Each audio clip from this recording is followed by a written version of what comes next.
Salut les amis, aujourd'hui recette. Donc aujourd'hui je vous emmène avec moi, on va directement chercher les produits dans la forêt pour faire notre recette. C'est parti. Alors pour trouver ces plantes, il va falloir aller dans des fonds de vallée, dans les endroits humides en sous-bois. Je parle des aspergettes sauvages, mais vous verrez qu'il y en a deux sortes. Nous allons aller chercher la fausse aspergette sauvage. Donc privilégiez les endroits humides, forêt moyennement couverte, il faut un petit peu de lumière quand même, avec une terre riche et humide. Donc généralement pas loin des rivières, vous obtenez ce genre de biotope. Là il n'y a pas de rivière du tout, mais on va aller dans le fond de la vallée qui se trouve à peu près ici, là, derrière ces arbres là. Donc dans 800 mètres, 1 km là, on va aller ici et je vais vous montrer l'endroit où ça pousse. Alors vous voyez, pas besoin d'aller bien loin, hein.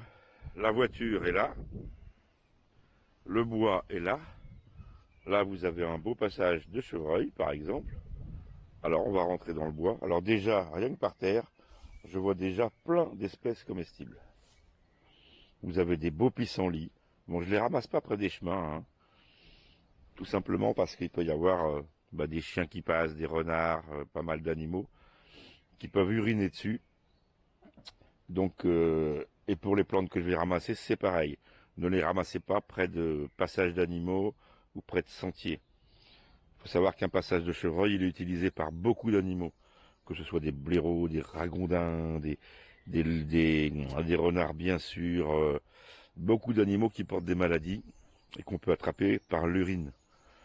Donc, ne ramassez jamais de plantes près des passages. Donc là, nous sommes sur un passage. Ça monte d'ailleurs bien raide. Alors, vous n'avez pas le relief avec la cam. Voilà, et j'en vois déjà 3 là, juste à côté de moi. Ici. Voilà, je vous montre.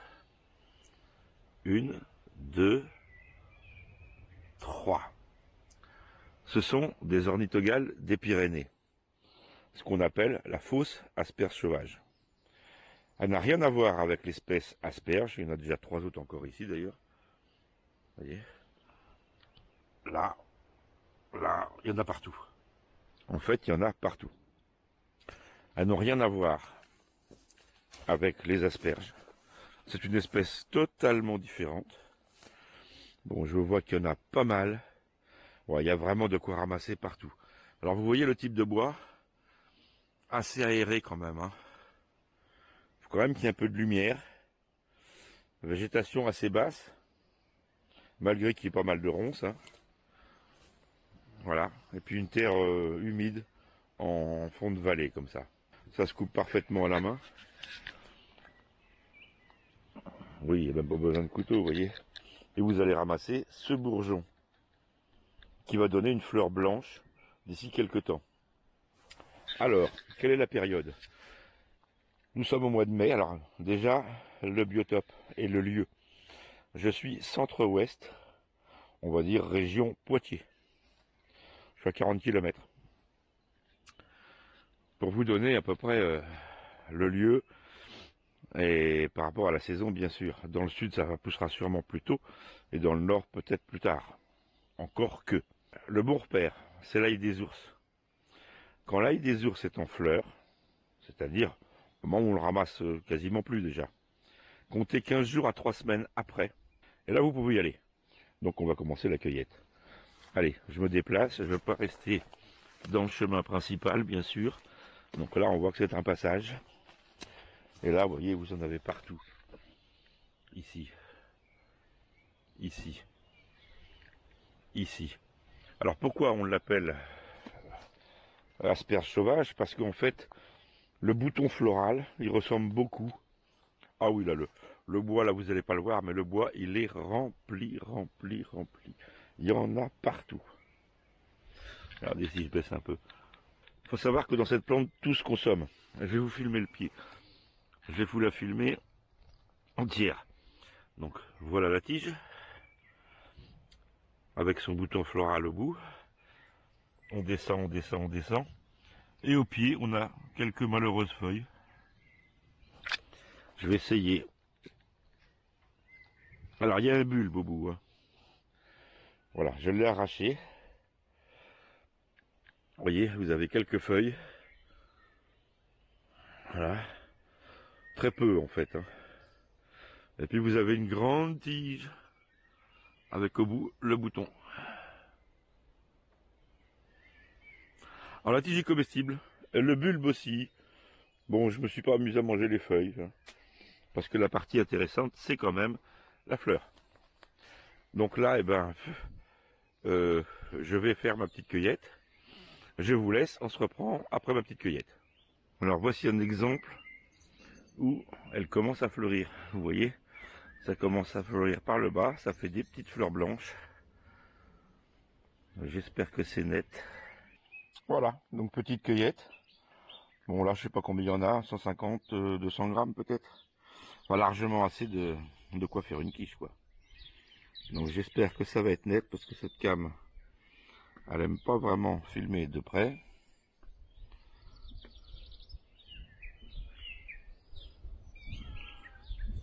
Voilà, j'espère que vous voyez bien. Eh bien, on va passer à la recette, tout simplement. Très simple, hein, vous allez voir. Et délicieux. Donc, nous voici à la maison. Les voilà. Donc, les rincer, bien sûr, hein, à l'eau froide. Je vais les faire revenir à la poêle. Alors, normalement, on peut les cuire dans l'eau, bien sûr. Hein. Attention, c'est quelque chose de très fragile qui cuit très vite. Donc, de préférence, cuisson très lente. Enfin, très rapide, on va dire. Je vais les faire, j'ai jamais fait, hein. Je vais les faire revenir à la poêle avec un petit peu d'huile, un petit peu de beurre. Je vais juste les faire sauter comme ça. De toute façon, comme je vais faire une quiche, elle va passer au four. Et rien que la température du four, je pense que ça les cuirait. Je vais quand même les faire revenir avant. Donc elles sont là. Il y en a largement assez. Je pense. Enfin, il doit y avoir juste ce qu'il faut, je pense. J'ai pas pesé. Hein. Je vais, comme j'ai de la pancetta, je vais découper des petits carrés. Je vais les mettre en tout petits morceaux de pancetta. Ça va être super bon. Il va nous falloir de l'ail, des échalotes, de la farine, du lait et du beurre pour faire la béchamel. Un peu d'huile et de beurre, bien sûr, pour les faire revenir. Du fromage râpé ici. Ça, ce sera pour mettre par-dessus. La pâte. Bon, ben là, j'ai pris une pâte toute faite. Hein. J'ai pris une pâte brisée. Bon, ben après, vous pouvez mettre des aromates, hein, bien sûr. Hein. Du thym, du romarin, tout ce que vous voulez. Sainte-baie, sel. Voilà, il n'y a pas de... On peut mettre des oignons, du persil, enfin, tout ce que vous voulez. Donc là, je vais commencer par éplucher l'ail qui commence à germer fortement, mais c'est pas grave. C'est le moment justement d'utiliser les échalotes, émincer la pancetta. Je vais mettre la pâte dans mon plat et je vais la faire pré-cuire. Ça c'est important parce qu'autrement ça vous fait des quiches avec une pâte qui est pas cuite. Et ça c'est pas bon. Ça fait une pâte molle, c'est comme les pizzas à pâte molle. Moi, les pizzas du commerce, c'est de la merde. Donc il faut que la pâte elle soit cuite. Moi j'aime bien une quiche quand la pâte elle est croustillante et qu'elle est cuite comme il faut. Donc je la fais pré-cuire et je vous montre ça tout de suite. Je viens d'émincer la pancetta, que voilà. J'ai mis un tout petit morceau de beurre pour commencer la cuisson. Le gras va fondre doucement et je vais les faire revenir.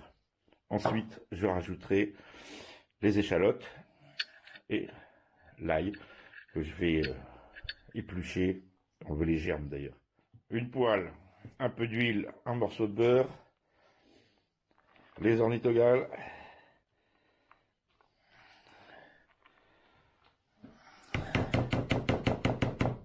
Pareil, c'est parti, sur le feu. À faire sauter peu de temps. La pâte, pas compliqué. Surtout quand c'est une pâte toute prête.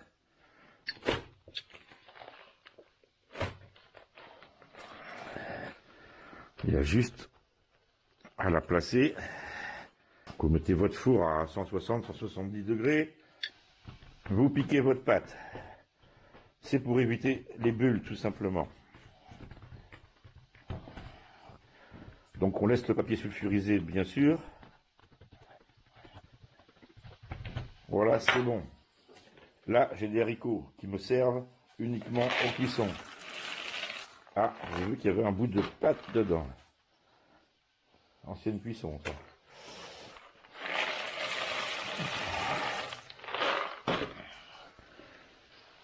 Alors les haricots, c'est juste pour faire du poids, pour éviter que la pâte monte.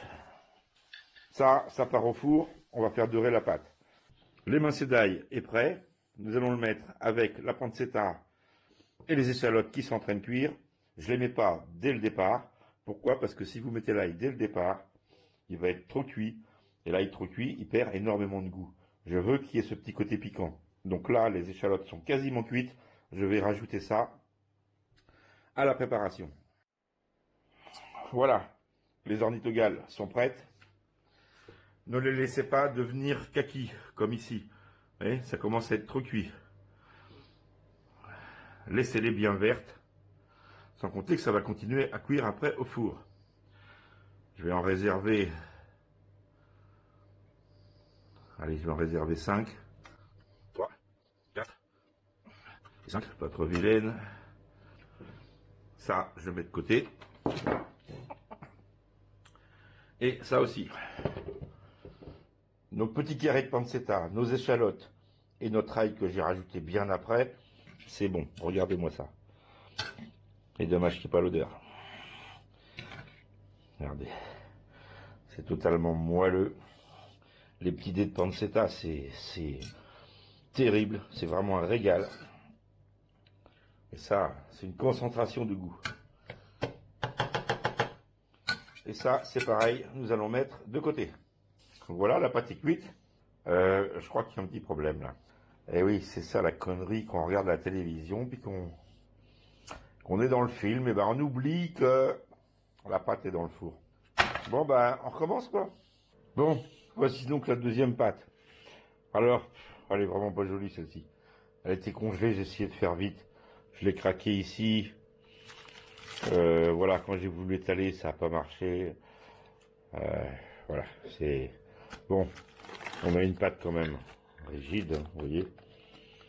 Voilà, elle va être croustillante, c'est pas mal. Mais les bordures sont moches, enfin voilà.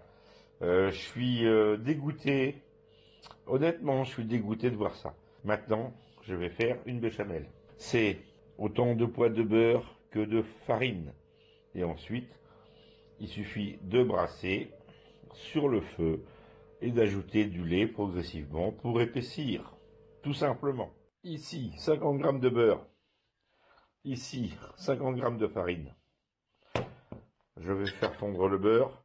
Je rajoute en bloc la farine. Je mélange avec un fouet. Et ensuite, je mouille sur le feu progressivement avec du lait. Voilà. Jusqu'à obtenir une consistance de béchamel. Tout simplement. Par contre, attention, je n'ai pas assaisonné les ornithogales. Bien sûr, la pancetta avec les oignons, l'ail et tout ça, je n'ai pas assaisonné parce que c'est déjà assaisonné. Par contre, il va falloir assaisonner comme il faut la béchamel. C'est l'assaisonnement de votre plat, il va être dans la béchamel. Voilà, donc après mélange avec le lait, nous obtenons une béchamel. Assaisonnement, 5 baies, sel, noix de muscade et quelques pincées d'épices Rabelais. Voilà ce que j'ai mis. Bon, bah là c'est un peu le coup de chance parce que c'est parfait. Nous allons rajouter notre mélange qui a eu le temps de figer maintenant depuis le temps. Le temps de refaire la deuxième pâte. Alors ça va être divin tout simplement. On va passer directement à la pâte qui est une vraie catastrophe. qui craque en plus. Mais c'est pas grave. En plus, les bords sont pas assez hauts. Enfin, voilà, je me suis raté sur la pâte, je me suis raté. C'est pas grave. Nous ferons avec. Et bon, vous ferez bien mieux que moi. Ça, j'en suis sûr. Donc, on étale.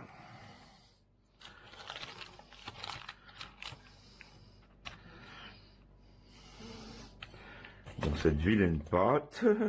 Alors, vous avez vu que j'ai pas mis les ornithogales. J'aurais pu les mélanger, mais non, non, faut surtout pas. C'est un produit qui est beaucoup trop fragile. Beaucoup trop fragile. On peut pas mélanger avec la béchamel. Donc, je vais les rajouter après. Voilà.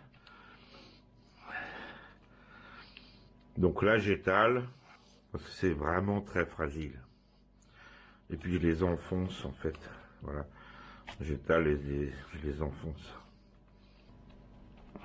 Alors, on aurait pu faire la même chose avec de l'ail des ours, par exemple. Ou avec plein d'autres plantes comestibles de la forêt ou du jardin. Je vais mettre de l'emmental. Je vous dis honnêtement, c'est pas ce que je préfère. Hein. Mais bon, c'est par rapport à mon budget. Et je peux vous dire que mon budget, il est très très serré. Oui. C'est bon les amis. Je vais passer au four. Alors là, par contre, je vais mettre à 180-190 degrés. Et on va pas le laisser très longtemps. Donc là, ça va être à vue hein, par rapport au fromage. C'est parti. Ah bah mince alors. Il y a encore une souris qui est passée par là.